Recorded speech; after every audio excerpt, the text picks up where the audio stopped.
भारी भरकम आइटम छोड़ दिए। केवल बटन पेन कंघी से भारत दे सकता है चीन को 5,40,000 करोड़ का झटका। भारत का चीन के साथ व्यापार घाटा 8 लाख करोड़ हो गया है, क्योंकि हम कई ऐसे सामान वहां से आयात करते हैं जो आसानी से भारत में भी बनता है। इनमें plastic, rubber, textiles, paper goods, लकड़ी के प्रोडक्ट और स्टोन एंड ग्लास जैसे सामान शामिल हैं। अगर भारत ने चीन से ये सामान खरीदने बंद कर दिए तो उसे 45,000 करोड़ का झटका लग सकता है। आइए जानते हैं कैसे। स्वदेशी खरीदें का नारा नया नहीं है, लेकिन इसका पालन करने में देश अभी भी पीछे है। हम कई ऐसी चीजों के लिए चीन पर निर्भर हैं जिन्हें भारत में आसानी से बनाया जा सकता है।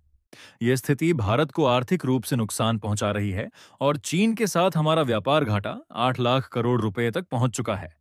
भारत की चीन पर निर्भरता भारी सामान के लिए तो छोड़ दी है छी दीजिए, क्योंकि हम तो बटन पेन कंघी से लेकर कई ऐसी रोजमर्रा की मामूली चीजें हैं जिनके लिए चीन पर निर्भर हैं। लेकिन भारत ने स्वदेशी खरीदें को पूरी तरह अपना लिया तो केवल बटन पेन और कंघी जैसी चीजों से ड्रैगन को 45,000 करोड़ का झटका दे सकते हैं।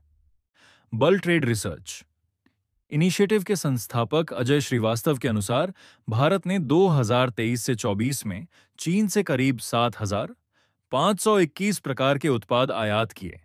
इनमें शामिल हैं 55,28,000 करोड़ रुपए के प्लास्टिक और रबर उत्पाद, 42,05,505 करोड़ के कपड़े टेक्सटाइल्स, 7,11,410 करोड़ के कागज आधारित उत्पाद, 2,05,005 करोड़ के लकड़ी से बने सामान, 18,07,619 करोड़ के स्टोन और ग्लास से संबंधित उत्पाद। चौंकाने वाली बात यह है कि इनमें बटन, पेन, कंघी, लाइटर जैसी रोजमर्रा की छोटी चीजें भी शामिल हैं, जिनका हम अपने ही देश में उत्पादन कर सकते हैं।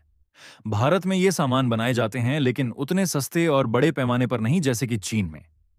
चीन की फैक्ट्रियां बड़े पैमाने पर उत्पादन कर लागत घटा देती हैं, जिससे उनके उत्पाद सस्ते होते हैं।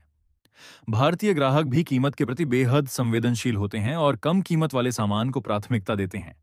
यही वजह है कि भारतीय बाजार में चीनी सामान की भरमार है। प्रधानमंत्री नरेंद्र मोदी ने हाल ही में देशवासियों से अपील की कि वे विदेशी सामानों की निर्भरता को खत्म करें। उन्होंने कहा कि गांव-गांव के व्यापारियों को शपथ दिलाई जानी चाहिए कि वे विदेशी सामान नहीं बेचेंगे, चाहे मुनाफा कितना भी हो। उन्होंने उदाहरण दिया कि आज गणेश जी की मूर्तियां और होली की पिचकारी तक विदेशों, खासकर चीन से आ रही हैं। समस्या सिर्फ आयात की नहीं, बल्कि मानसिकता की भी है। जब तक हम स्वदेशी खरीदें को एक व्यक्तिगत जिम्मेदारी नहीं मानते, तब तक यह बदलाव संभव नहीं होगा। यदि भारत में छोटे उद्योगों को सहयोग और प्रोत्साहन मिले, तो हम न केवल आत्मनिर्भर बन सकते हैं, बल्कि चीन को भी 55,000 करोड़ रुपए के झटके दे सकते हैं। दोस्तों, अगर वीडियो अच्छा लगा तो लाइक करें और सब्सक्राइब करें। आपका राइट साथी।